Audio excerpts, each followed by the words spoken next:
Your question was like, what's a good first goal? It's honestly a break even or better every month. That's the very first thing. For a lifelong goal, get your expenses as low as possible. A lot of people want to get the new car as soon as possible or get the new phone as soon as possible. They throw it on a credit card and now it's part of their life for the next however many years. So if you can work to get your budget truly figured out, because that's everyone's number one problem. Like even people who are good with money, they generally don't actually have any idea how much extra they have per month or how much negative they have per month. They're just kind of living life until something hits them in the face. So the hope is to avoid getting hit in the face with something financial, and that begins with a budget. My mom has always stressed to me like credit cards are no. But I don't like, I feel like there are other ways to build my credit, but like not as fast and as easy. Yeah. So like, how do I get over that fear? Or like, what are some ways that like I can maintain? Yeah, no, that's a great question. That might be the most important question. I believe America is over $1 trillion in credit card debt right now. So that fear is very real. But what you should do is only put things on the credit card you're gonna pay off at the end of the month anyway. Your gas or some sort of recurring bill that's gonna go to it, and then your auto gonna pay it. Like you should set your auto pay to pay off your full credit card bill every month, or however often you get paid. You should just knock it down every single time you get paid, and you'll build up credit over time.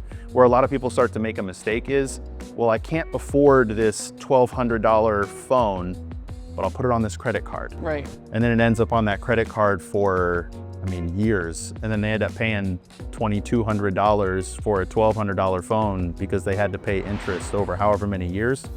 And then it gets into more problems because they put more and more on the credit card, building it more and more up. And that's how they end up in, whoa, I have $10,000 in credit card debt. Yeah. So use it smart. Just every month, whatever you're gonna pay off, put it on your credit card and do that, but nothing for fun. It should never be to buy something. If you can only afford it with a credit card, you can't afford it. Okay. Yeah, that's good advice. I like that. What do you got? What's your like main advice? Oh man, well there are 5 steps to financial success. You need a budget.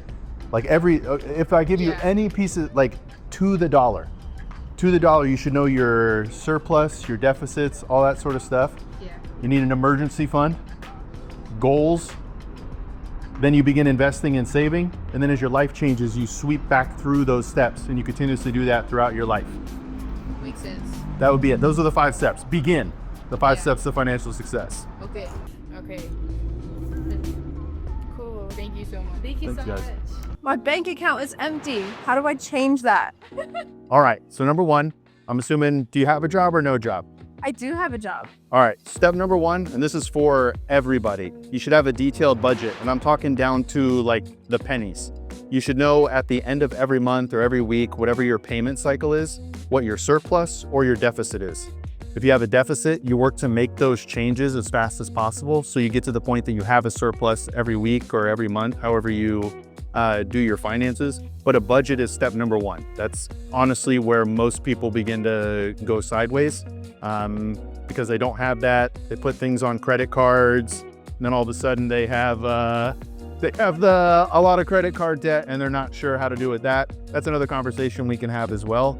But the very first thing, Excel spreadsheet or one of these programs that can help you take your every single expense you have and write it down, and then sacrifice. There's going to be times where you just don't buy the thing you want or get the thing you want, but that will set you up to get more things you want in the future.